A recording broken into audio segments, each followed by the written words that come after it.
Hi, friends. Welcome back to Bible Stories Made Simple, where we tell big stories from the Bible in easy and fun ways, just for you. Today we're hearing about a man who tried to run from God, a giant storm, and a very big fish. This is the story of Jonah. One day, God spoke to a man named Jonah. God said, "Get up and go to the great city of Nineveh. Tell the people there to stop doing evil things." The people of Nineveh were known for being mean and cruel, and Jonah did not like them at all. Deep down, he didn't want God to forgive them, so when God said, "Go," Jonah decided to run the other way. Jonah went down to a seaport and found a ship that was sailing to a place called in the exact opposite direction of Nineveh. He paid for his ticket, climbed on board, and thought, "Now I'm far away from God's plan. I won't have to talk to the people of Nineveh." But you can't run away from God.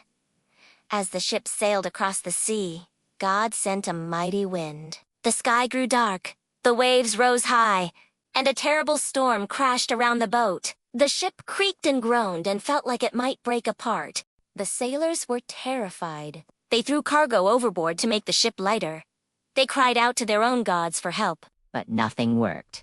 The storm just got worse. While all this was happening, Jonah was fast asleep, down in the bottom of the ship. The captain found him and shouted, "How can you sleep? Get up and call on your God. Maybe he will save us." The sailors decided to cast lots to see who was causing this disaster, and the lot pointed to Jonah.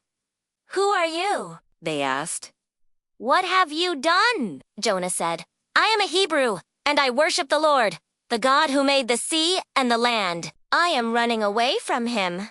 The sailors were even more afraid. "What should we do to you to make the sea calm down?" they asked. Jonah knew the storm was his fault. "Pick me up and throw me into the sea," he said, "and it will become calm." The sailors didn't want to, but the waves grew higher and higher. Finally, they prayed, "Lord, please don't let us die because of this man."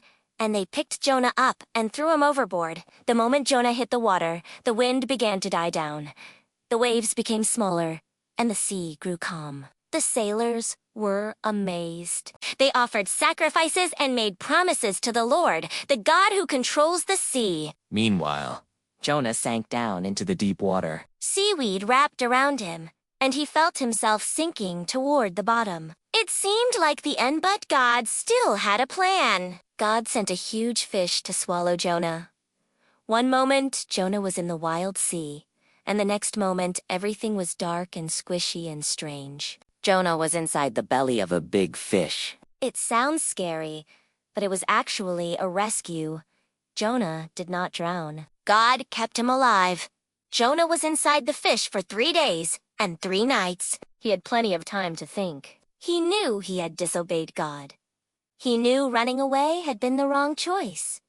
So Jonah prayed. From inside the fish, he cried out to God, thanking him for saving his life and promising to obey. God heard Jonah's prayer. At God's command, the fish swam toward land and spit Jonah out onto dry ground. Jonah tumbled onto the beach, wet and probably very stinky, but alive and free. Then God spoke to Jonah again. "Get up and go to the great city of Nineveh," he said. "Give them the message, I tell you." This time, Jonah obeyed. Jonah went to Nineveh and walked through the city, calling out, "In 40 days, Nineveh will be destroyed." The people listened. They believed that Jonah's message was from God.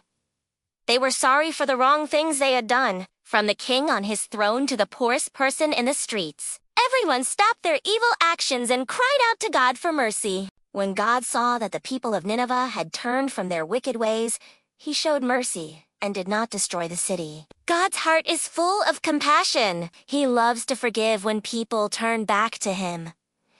The story of Jonah and the big fish reminds us that we can run away from God's plans. And we don't need to. God's way is always best, even when it's hard. It also shows us that God is patient and gives second chances to Jonah, to the people of Nineveh, and to us. So when you feel God nudging you to do something kind, to tell the truth, or to share his love with someone, don't run the other way. Trust him.